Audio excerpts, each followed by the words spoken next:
Doctor, you talked about food a little bit, raw food, and how important that is. I'm not sure what the percentages are, but most people have microwave ovens in their house and cook a lot of food that way. Is that good? It's the best way to kill yourself really, really fast. You can even do a test. Microwave water, let it go cold so you don't think the heat did it. And you have your flower pots, 2 flower pots with the same flower, bought at the same shop. And one you water with regular water, and the other you water with microwave water. The one you water with microwave water is dead in 3 to 7 days. Dead. Not minusculely growing. No, it's done. Then the military started to, for reasons to get food faster warmed up for our military, they tried microwaved food. After 3 days, they had to stop because everybody was throwing up, dizzy, and nauseous. The microwave is basically destroying every food value that's in the food and turning it into a toxin. So everything out of the microwave is highly toxic. And the food value is completely zero. So it doesn't really matter if you have a bowl of vegetable soup that you warm up in the microwave oven or if you eat cardboard. It makes no difference because the food value is not there anymore and it also becomes toxic. And the microwave oven is, it's convenient, and I have to admit sometimes if I'm on a run, I reheat my coffee in a microwave oven, and I know it's bad. But we are just humans. And I still think, Scott, if we do 70% right, we can do 30% wrong without doing major harm to us. But we also need to really make sure that we are really listening to our instinct. That's why my system is called the instinct-based medicine system. Because I believe our instinct is always right. I believe our instinct is God talking to us, or our soul, or the universe, or nature, however you want to call this energy. It does not really matter. And when we start listening to our instincts and we feel, I don't feel right. Something is wrong. Just believe me. You have the feeling, I don't feel right, something is wrong. And this is where we need to start listening again. So if something is wrong, start researching. What did I do? What did I eat yesterday? Might it be just something that upset my stomach yesterday?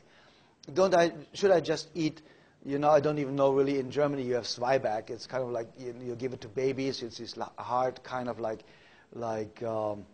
very crispy kind of a bread. And you have babies bite on it when they go teeth and stuff like that. I don't really know the English word for it. But it's kind of like Melba toast. Okay. So you eat this for one day, and you find out, do I get better? Do I feel better? Because it cleanses out your colon. It helps you. You have some fiber-rich food, whatever. And you just have a lot of water that day. And in 90% of the cases, that cures the problem. But always grabbing a pill because something is wrong just covers the symptom, and you will never find out the root cause because my instinct-based medicine system is only about the root cause. We do not treat disease. We do not treat illness. We do not treat the patient. We are just identifying the root cause and helping the person to eliminate the root cause. And the symptoms just fall off. But if you cover it with medication, let's say for spinal problems, you can have headaches. There can be, from your spine, a misalignment of your spine. You can have eaten something really bad yesterday, and the toxins that your colon is producing or digestive tract giving you the headache. You can have a lot of stress. You can get a headache from that. Your muscles might be tight, and there's no oxygen in your brain. So there are hundreds of possible reasons for you to have a headache. So if you just take a headache pill and the pain goes away, at least you believe it's gone away. It's not really gone away. You just believe it is.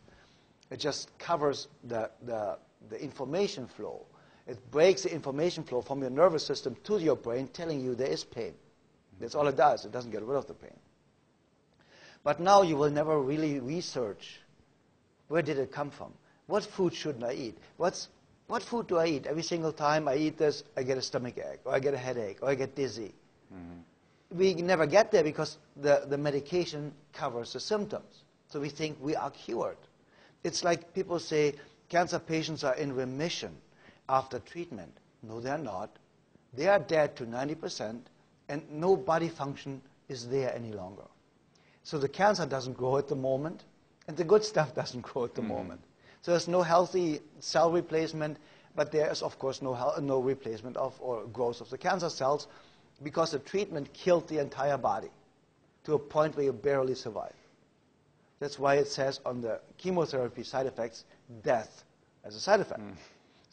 So many people die because they miss the spot where they kill the patient to a point where they're still staying alive. And the microwave oven actually is one of the tools making us feel full, making us feel we ate, but an hour later we are hungry again because we did not get nutrition. We stuffed our stomach.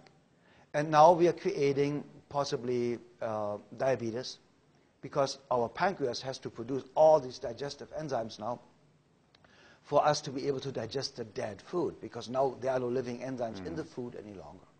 Even if you have the vegetable soup, you just put into the microwave oven.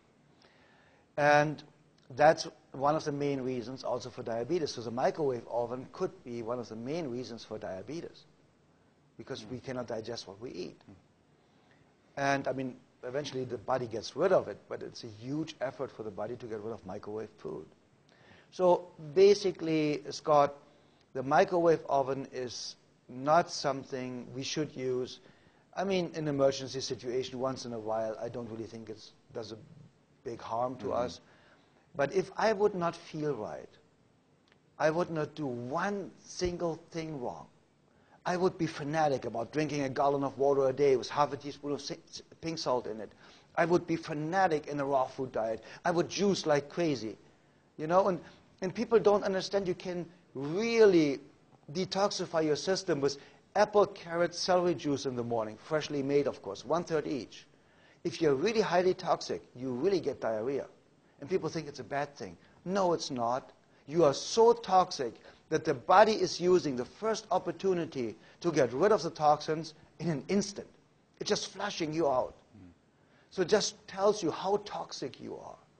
And that, Scott, is something that is really unbelievably phenomenal, that you can ruin your body for 30, 40 years.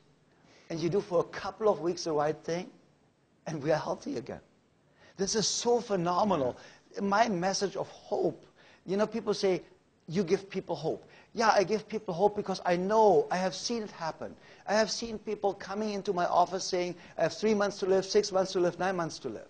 My own mother had 6 months to live with hepatitis C, liver cirrhosis, and liver cancer in a terminal state. 6 months to live 42 years ago. And as you know, my mom is still alive today and the healthiest person in the world.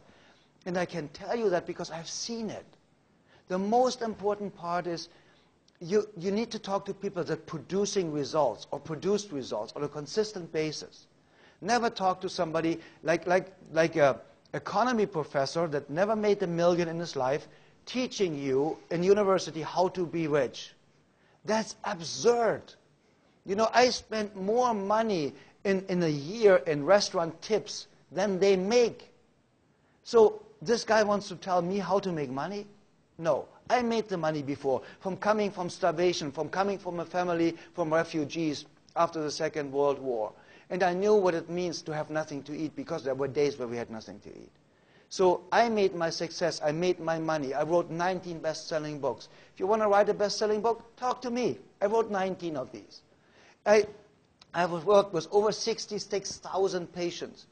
If you want to know how to work with patients, ask me. So the point is, talk to people who did it. Talk to a patient who was sick and got healthy. Talk to somebody that weighed 400 pounds and now is slim and skinny and fit and healthy and strong. That's the person you talk to. Not a doctor whose lifespan statistically is the shortest of all professions. The doctor has a lifespan, an average of 56 years of age, the highest abuse rate of alcohol, the highest abuse rate of drugs, and the highest rate of suicide. This is a person you want to ask how to be fit, healthy, and strong for the next 140 years? No. You ask somebody who is doing it. You go to somebody that's 100 years old and plays soccer with his great-great-grandchildren, and you say, how in the world did you do that? And that makes a difference. So we need to talk to people They have done it before, and they are producing results.